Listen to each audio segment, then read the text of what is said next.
We're here with Stephen Hess.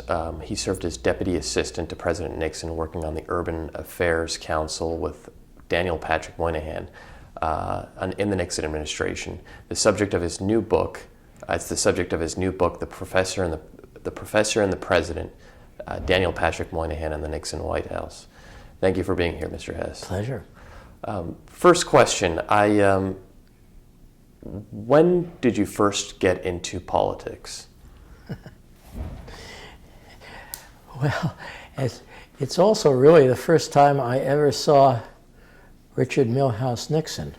1952 convention, Republican National Convention, was in Chicago at the Stockyards, right next to the Stockyards. I was a student at the University of Chicago, and I volunteered to work at the convention with the New York County Republican Committee. I was from New York City. That was Tom Dewey's organization.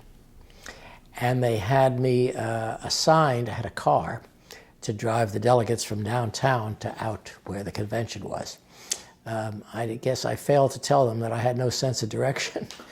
And the first day I got the delegates that I was assigned to so lost that finally, about a dozen blocks from the White House, they gave up on me and thanked me.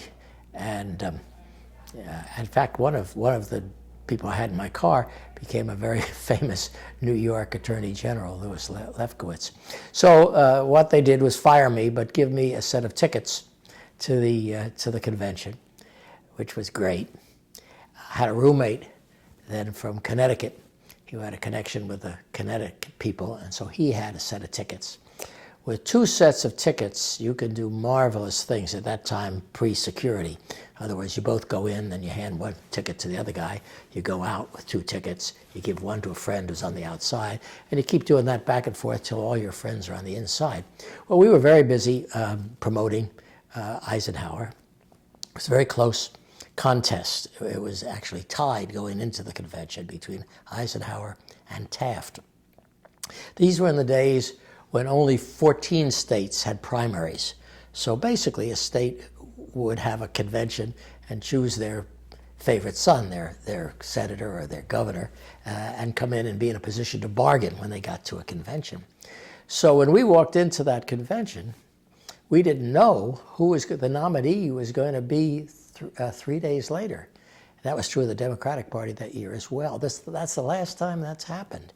Now, of course, everybody holds primaries. We know exactly who's going to be the nominee. We come and listen to the speeches, and that's it. But at that time, it was amazingly exciting. We didn't know who was going to be. We marched around. We kept singing songs for Eisenhower. Irving Berlin had written a song, I Like Ike. There was an issue about credentials in some of the southern states. The Eisenhower forces had "They shall not steal" from that. They won those battles, and hence the nomination for Dwight Eisenhower right there. Okay, now we get to Richard Nixon. I am in the hall listening to some internet connection, and I hear that Richard Nixon has been chosen to be the vice presidential nominee, and he's coming in from Gate X.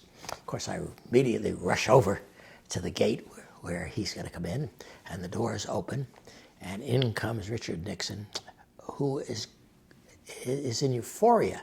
I mean, it's a glassy stare, and he grabs my hand and shakes my hand, just because I'm the first one there. And so I was the first one in the 1952 Convention Hall to shake the hand of the person who was going to be the Vice President of the United States. I never told him that story years later when I became his speechwriter. But that's when I got involved in politics, 1952.